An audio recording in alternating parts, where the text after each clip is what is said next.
بسم اللہ الرحمن الرحیم۔ السلام علیکم دوستو میں امید کرتا ہوں کہ آپ سب دوست خیریت سے ہوں گے۔ تو دوستو میری اللہ پاک سے یہ دعا ہے کہ اللہ پاک آپ سب کو خیر و عافیت سے رکھے۔ تو دوستو سب سے پہلے شکریہ ان دوستوں کا جن دوستوں نے میرے چینل کو سبسکرائب کیا ہوا۔ تو جو دوست نئے ہیں ان سے میری یہ گزارش ہے کہ وہ میرے چینل کو سبسکرائب کر لیں اور بن جائیں میرے چینل کے ممبر۔ دوستو آپ ویڈیو دیکھ رہے ہیں، ویڈیو کے نیچے ایک لال رنگ کا بٹن ہے، آپ نے اس کو دبا دینا ہے اور ساتھ والے بیل آئیکن کو بھی دبا دینا ہے اور آل پر کلک کرنا ہے تاکہ میں یوں ہی کوئی ویڈیو اپلوڈ کروں تو اس کا نوٹیفیکیشن آپ کو فوراً مل جائے۔ تو دوستو آج جو میں آپ کے لیے ایک وظیفہ اور عمل لے کر حاضر ہوا ہوں، یہ ہے حضور صلی اللہ علیہ وآلہ وسلم کا بتایا ہوا وظیفہ۔ جب پھنس جاؤ، مشکلات میں آ جاؤ تو یہ وظیفہ کثرت کے ساتھ پڑھو، اللہ راستے کھولے گا انشاءاللہ۔ تو دوستو آئیں دیکھتے ہیں کہ وہ کون سا وظیفہ ہے اور اس کو کیسے کرنا ہے۔ تو دوستو یہ ایک ایسا وظیفہ ہے، ایک حدیث پاک میں آتا ہے کہ یہ 99 بیماریوں کا علاج ہے۔ اس میں سب سے کم درجے کی بیماری ہم اور غم ہے۔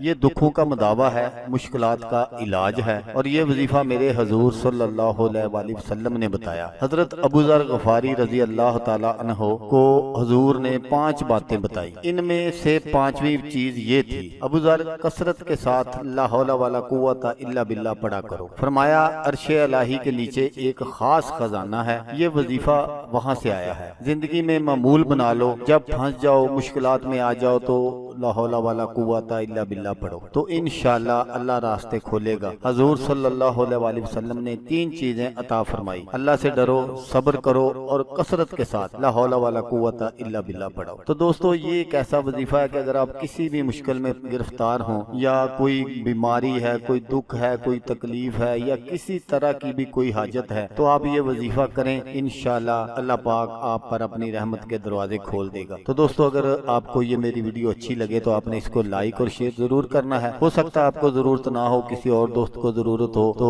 اس کا بھلا ہو جائے گا اور وہ دعائیں دے گا آپ کو بھی اور مجھے بھی۔ تو دوستو جیسا کہ میں آپ کو ہر ویڈیو میں کہتا ہوں، اس بار بھی کہوں گا کہ آپ نے اس ویڈیو کو دیکھا، اس کے لیے آپ کا شکریہ، دعاؤں میں یاد رکھیے گا۔ اللہ حافظ، اللہ حامی و ناصر۔